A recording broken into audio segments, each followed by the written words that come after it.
Of all the great University of Miami quarterbacks, there may be no one more unique, both as a player, a leader, and as a person, than Bernie Kosar. I think he is an excellent example of what we would call the student athlete.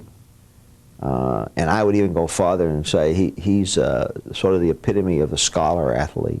Kosar with the eye behind him. Kosar looking.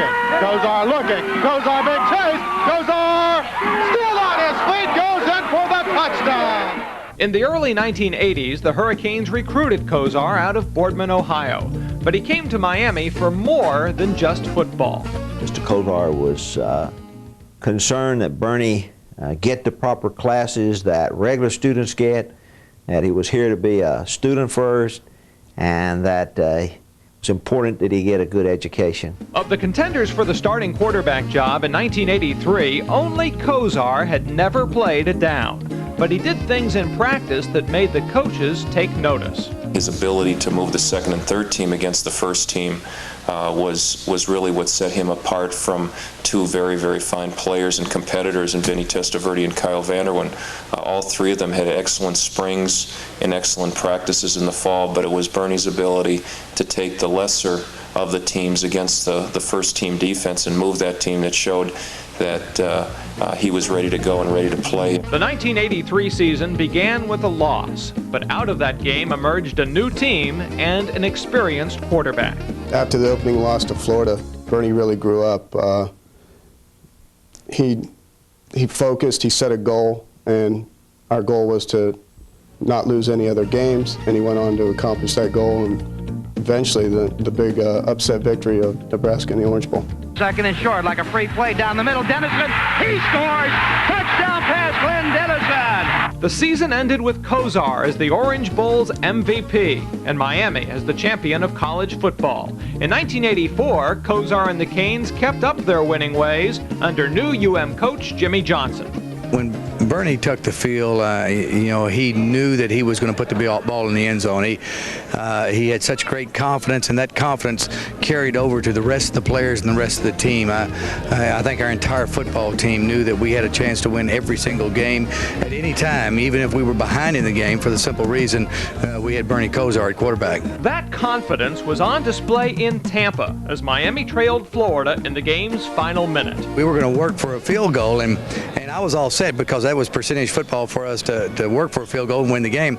And Bernie says, Coach, he says, let me take a shot to Eddie Brown. He said, I can put it in the end zone. He said, and I can lay enough on it to where if Eddie doesn't catch it, nobody's going to catch it. And it surprised everybody. He threw it into the end zone. Eddie made the catch, and of course, we won the ball game. He's a deeply spiritual person. I know you see a medal around his neck, a crucifix that his mother gave him that he's worn every game he's ever played on the football field. And he's deeply religious. I can tell you that, quite honestly, it's not uncommon for him to be in prayer before a game, during a game, or even after a game. After receiving his degree in 1984, Kosar was drafted by his hometown Cleveland Browns, leading them to the playoffs in 5 of his first 7 seasons. Bernie's a leader, off the field, on the field. He's got a great deal of personal confidence in himself, and he instills that in other players. When he was in Cleveland, a short time he's with the Cowboys, and even recently with the Miami Dolphins. But what also makes Kosar special is what he does away from football. Some of his bigger accomplishments come out, off the field.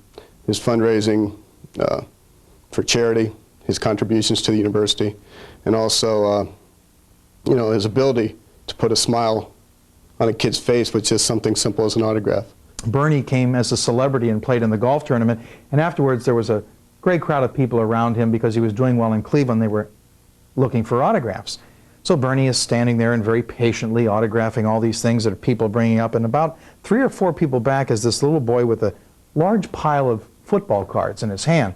And as he's getting closer and closer to get these cards autographed, he's feverishly looking for Bernie's card in there, and someone hits his hand and he drops all these cards all over the ground. Bernie immediately stops, bends down, and starts helping this little boy pick up all these football cards. And as he's picking them up, he's looking at this little boy and saying, "Oh, I got this guy too. And I don't have this one." He finds his card, he autographs it, but the smile and the expression on that little boy's face, looking straight into Bernie's and seeing him, was worth 1,000 words. Tonight, the University of Miami Sports Hall of Fame is pleased to welcome one of the university's greatest quarterbacks and students, Bernie Kosar.